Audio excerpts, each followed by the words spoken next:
सनातन धर्माधीशाय धन्य ऋषभ जगद्गुरु पाहिमां जगदाराध्य विश्वाराध्य कुलोद्भव यस्य स्मरणमात्रेण ऋणान्मुक्तिकरस्थिताः तं वन्दे जगदाधारं विश्वाराध्यं जगद्गुरुं। ಪ್ರಾತಸ್ಮರಣೆ ಗುರುಗಳನ್ನು ಸ್ಮರಿಸಿಕೊಂಡು ವಿಶ್ವಾರಾಧ್ಯ ಬಗಳಂಬಿಕಾ ತಾಯಿಯನ್ನು ಸ್ಮರಿಸಿ ವಿಶ್ವಾರಾಧ್ಯ ಕ್ಷೇತ್ರದಲ್ಲಿ ನಡೆದು ಬಂದಂತ ಅವರ ಶಿಷ್ಯರಲ್ಲಿ ಓರ್ವರಾದ ಶರಣ ಸಂಕ್ರಪ್ಪಗೌಡರ ಪುಣ್ಯಾರಾಧನೆ ನಿಮಿತ್ತವಾಗಿ ಹಮ್ಮಿಕೊಂಡಂತ ಪೂಜೆ ಪುನಸ್ಕಾರಗಳು ನಂತರ ನಡೆಯುವಂತಹ ಧಾರ್ಮಿಕ ಸಮಾರಂಭವನ್ನು ಉದ್ದೇಶಿಸಿ ಮಾತನಾಡಿದ ಶ್ರೀಮಠದ ಕಿರಿಯ ಪೂಜ್ಯರಾದ ಶಿವಶೇಖರ ಸ್ವಾಮಿಗಳವರಿಗೂ ಮತ್ತು ಯಾದಗಿರಿ ಜಿಲ್ಲಾ ವಿಜಯವಾಣಿ ಪತ್ರಿಕೆಯ ಪ್ರಧಾನ ಯಾರದು ಶರಣಗೌಡರವರಿಗೂ ಮತ್ತು ಶರಣ ಸಂಕ್ರಪ್ಪಗೌಡ ಮನುಷ್ಯರಿಗೂ ವಿಶ್ವಾರಾಧ್ಯ ಗಂಗಾಧರ ಸ್ವಾಮಿಗಳವರ ಶಿಷ್ಯರಲ್ಲಿ ಓರ್ವರಾದ ವೆಂಕಟಾಪುರದ 7 ಶರಣರ ಪುಣ್ಯಾಶ್ರಮದ ಜಾತ್ರೋತ್ಸವದ ನಿಮಿತ್ತವಾಗಿ ನಂತರ ನಡೆಯುವಂತ ಗುರುವಿನ ನೈವೇದ್ಯ ಸಮರ್ಪಣಾ ಸಮಾರಂಭದಲ್ಲಿ ಆಗಮಿಸಿದಂತ ವೆಂಕಟಾಪುರದ ಸದಭಕ್ತರಿಗೂ ಪಾಲ್ಗೊಂಡಂತ ಎಲ್ಲ ಶರಣ ಶರಣಿಯರ ಅಂತರಾತ್ಮದಲ್ಲಿ ವಿರಾಜಮಾನರಾಗಿರುವ ನಿಮ್ಮೆಲ್ಲರ ಆರಾಧ್ಯ ದೇವರಿಗೆ ಶರಣಾರ್ಥಿಗಳು. ಅರ್ಧರಾತ್ರಿಯಲ್ಲಿ ಎದ್ದು ಹೋದವರೆಲ್ಲ ಗೌತಮ ಬುದ್ಧರಾಗುವವರಿಗೆ, ಸನ್ಯಾಸ ಸ್ವೀಕರಿಸಿದವರೆಲ್ಲ ಶಂಕರಾಚಾರ್ಯರಾಗುವವರಿಗೆ, ಉಪನಯನವನ್ನು ನಿರಾಕರಿಸಿದವರೆಲ್ಲ ಬಸವಣ್ಣನವರಾಗುವವರಿಗೆ, ಶಾಸನ ಉಲ್ಲಂಘಿಸಿದವರೆಲ್ಲ ಗಾಂಧೀಜಿಯವರಾಗುವವರಿಗೆ, ಅಧಿಕಾರ ನಿರಾಕರಿಸಿದವರೆಲ್ಲ ಅರ್ಥಣೀಯ ಸೂರ್ಯಗಳಾಗುವವರಿಗೆ, ದಿಗಂಬರತ್ವ ಪಡೆದವರೆಲ್ಲ ಸದ್ಗುರು ವಿಶ್ವರಾಧ್ಯರ ಮಾನ್ಯ ಸ್ವತಂತ್ರ ಸಿದ್ದೇಶ್ವರ ನಿನ್ನ ಹೆಸರುಗಳೆಲ್ಲ ನೀನಾಗುವವರಿಗೆ. ವಿಶ್ವರಾಧ್ಯರು ಮನುಕುಲದ ಉದ್ಧಾರಕರು, ಜಾತಿ ಮತ ಪಂಥ ಪಂಗಡಗಳೆನ್ನದೆ ಮಾನವ ಸಮಾಜವನ್ನು ಏಕಮುಖವಾಗಿ ಕರೆದುಕೊಂಡು ಹೋಗುವಂತ ತತ್ವಜ್ಞಾನಿಗಳು. ದೇಹ ಶಾಶ್ವತವಾದಂಥದ್ದಲ್ಲ, ಆತ್ಮದ ಅನುಭವ ಶಾಶ್ವತ ಅನ್ನುವಂತಹ ಉದಾತ್ತ ತತ್ವಕ್ಕೆ ಹೋಗಿ ನಿಂತವರು ವಿಶ್ವರಾಧ್ಯ. ಅಂತಹ ಪುಣ್ಯಾತ್ಮರ ಬದುಕಿನ ಒಂದು ಭಾಗವೇ ಆದಂತಹ ದೇಹವೇ ದೇಗುಲ ಅಂತ ತಿಳ್ಕೊಂಡು ಹೇಳುವಂಥವ್ರಾಗ್ತಾರೆ.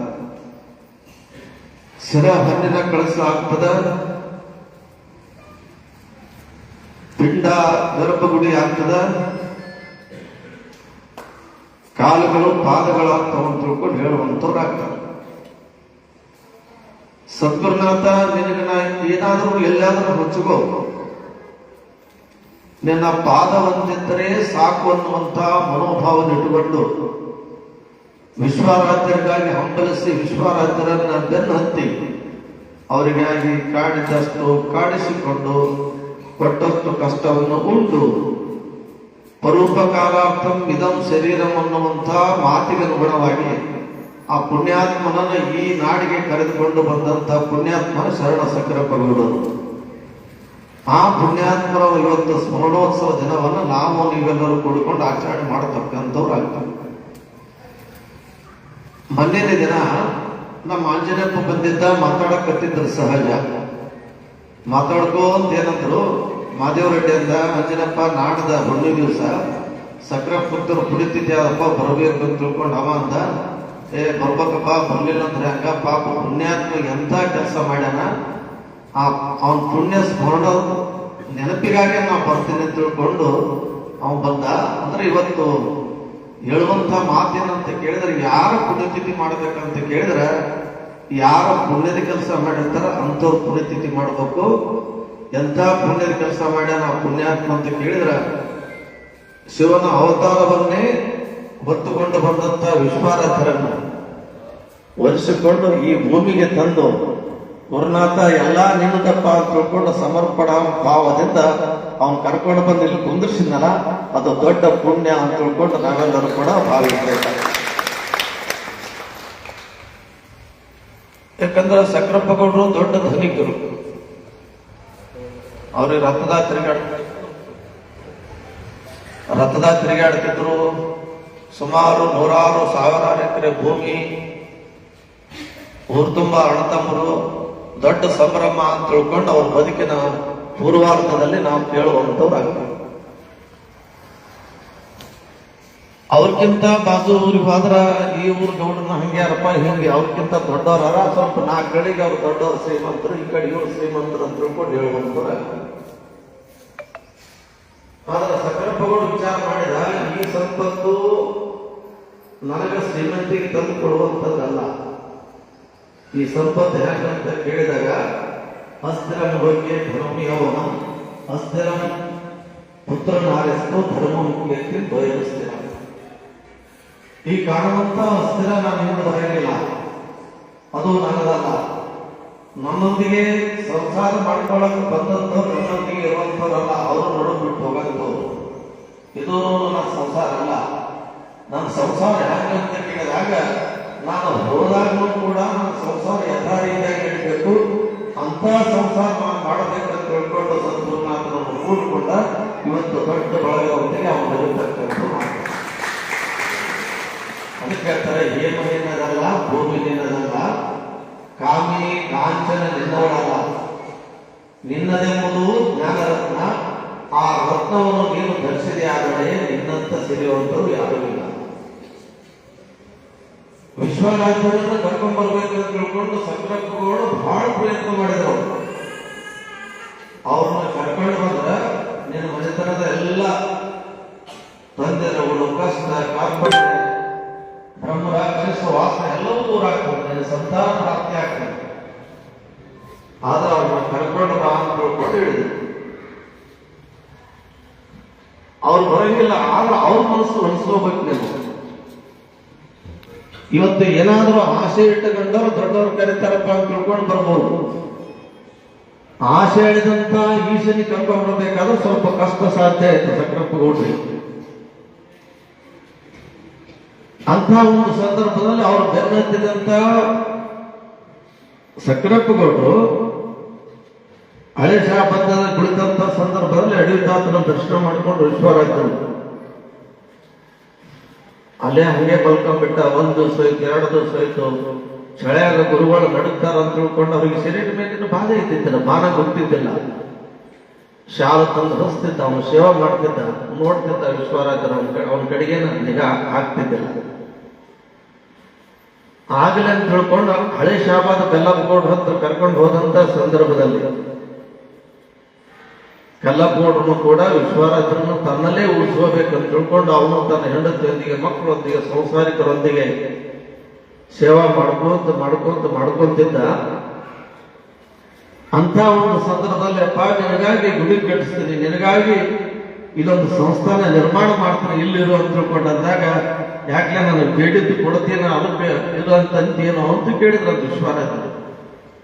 ಆಯ್ತಪ್ಪ, ನೀ ಏನ್ ಬೇಡ್ತಿ ಬೇಡು, ನೀನು ಬೇಡಿದ್ದು ಕೊಡ್ತೀನಿ.